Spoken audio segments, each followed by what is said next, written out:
in a certain extent, because now you have the ability with wide open spaces to do whatever it is you want to do. Now, I will add on to what Sonia was just talking about.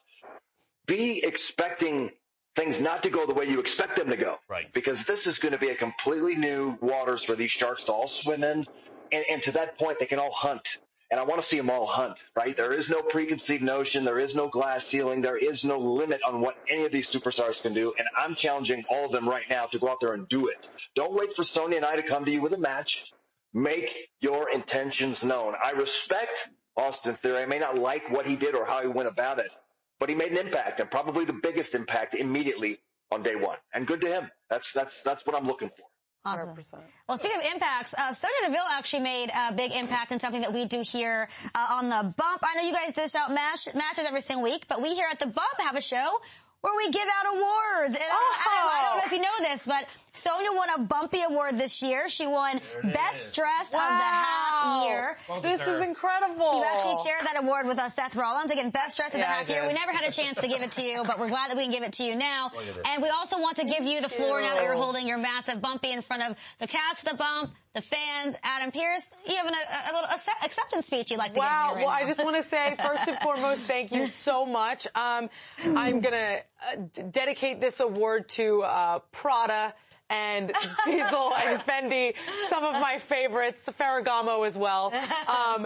Thank you so much for inspiring my fashion sense. And I just want to say, Adam, our outfits for the draft were they were pretty great. I don't want to cut you off. I'm going to cut you off because we're about to talk about that now. I actually want to get you guys' opinions on some of the best dressed superstars, officials, etc. from the draft. Let's look at some of these. Wow. I mean, I feel like, Charlotte. Wow. That might be a clip for you, too. Kayla's blue pants. I mean, come on. Shinsuke always kind of brings it. Oh, the man, Becky, so good. Two-tone lipstick, that was good. I love that. Carmella, she always looks most phenomenal. beautiful. Yes. Yep. You know, Corbin's got his cash flow back. Madcap Moss. And that's who you shared the award with. Yeah, his style's a little, I feel like you might have overtaken him. Yeah. Just saying. All right, so like looking at that, and you guys were mentioning yourselves, who do you think were some of the best dressed people from the draft? I'm not gonna lie, I'm gonna go Becky and Seth. Yeah. The power couple, because they did like the white and black yin yang look. I really like. I like the black and white with you. We did as well. Adam, that was your idea, I assume. Oh, yeah, me, the fashion connoisseur, obviously, best dressed at all times, obviously, as you can tell by my WWE warm-up, and Connor's Cure t-shirt. That's right. Yes. Nice work. Hey, newsflash.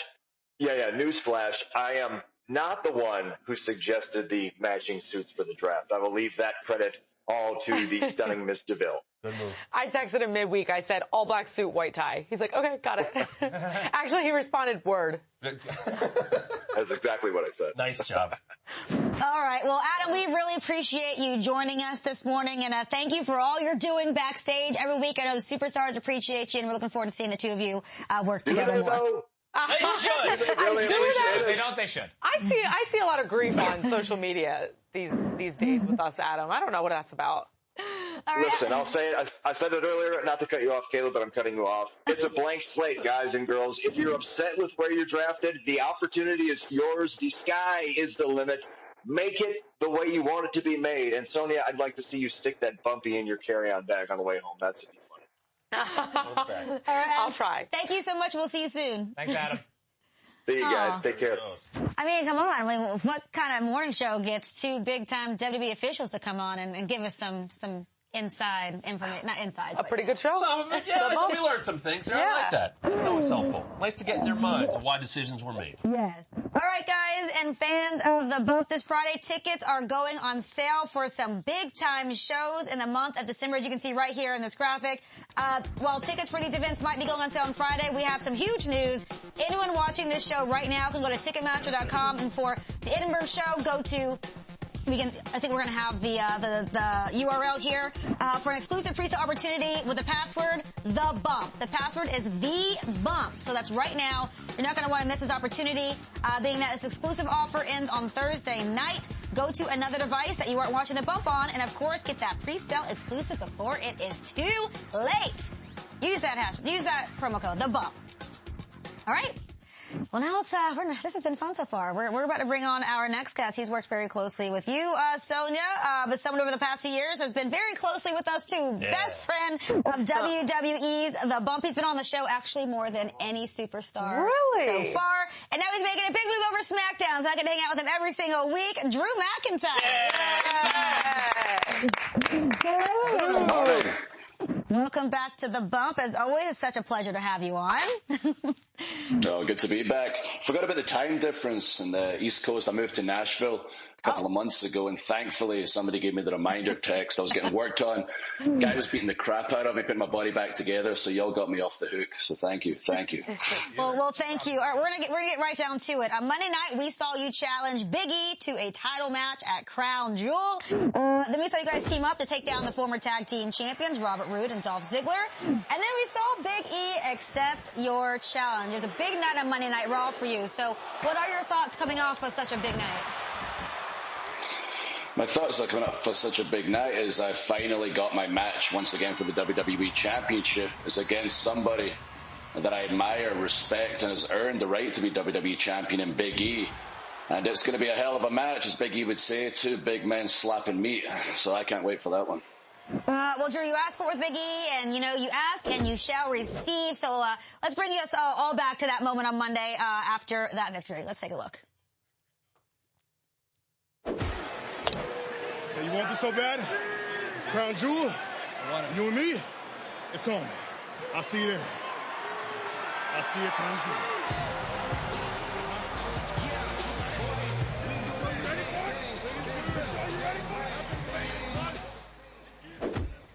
So, Drew, here's the question I think we're all wondering. If and when if you do beat Big E at Crown Jewel and you have to take the WWE title to SmackDown, will you just keep defending the title on both brands? That's a question we'll probably have to pose to Sonya. I've not studied the WWE official handbook and rule book well enough to know if and when I win the WWE Championship from Big E. Will that put me back on Raw? Will I be able to go between the brands? Will we have a big title match down the line? Sonya would know better than me. Yeah, we will. We'll see what happens. We'll play it year by year on that one. We'll see what happens. But I think the title should go where the champion is. And by the way, before we move on, before you did come on, Sonya had some extremely kind and flattering things to say about you. I don't know if he's here right now. A little, word of encouragement. Absolutely. Heading over to Blue. I was so excited to bring you over to the Blue brand. I was so excited to see you on SmackDown. I'm excited to see you on the same brand as Roman Reigns. I think there's something amazing there. I think you're one of the biggest, hard-hitting, strongest, well-put-together superstars we have. I think you have it all. And I'm so excited to watch you over the last year or so finally get the time and the TV time that you deserve. Woo! Thank you. You're going to make me blush over here. and a kind, amazing human being. Yes. He is great. Drew, last week you pointed Angela, your trusty sword, at WWE champion Big E. 4 days later, you get drafted to SmackDown, and you made it clear you wanted the Universal Championship. Based on the fact that you've been a two-time WWE champion, at this point, you just will say, I can't settle for anything but the top. Is that correct? Pretty much. After 21 years of all the ups, all the downs, all detailed here, of course, in my book, A Chosen Destiny. Wow. Yeah, my sights is always at the top. I'm always wanting to face the absolute best. And whoever's champion is the best. It's that simple. I've had to wait months and months and months to be able to fight the champion once again in Big E. And when it comes to top of the heap in WWE, the biggest name is Roman Reigns, but my attention's not on him right now. My attention's fully on Big E. Just an aside from that, Sonya, do you have now with Xia Li and, of course, Drew on the same show, do you have a sword policy on SmackDown we need to institute? You know what? 2 is going to be the max, but I will allow both. Yeah, because she's pretty cool, too, with her 2 sword max. That's in the handbook. Yeah, I believe I read that. Well, noted. I know you said your focus is... My sword and I actually have heat. I've been talking about this recently. I can't travel with Angela through TSA. I tried one week and it said the old, do you have any laptops or iPads? No, I don't actually. But I have this bloody great sword. And they won't let me through with it, so... It flies in its own private jet now. She's always living it up, laughing at me. Taller than me, by the way.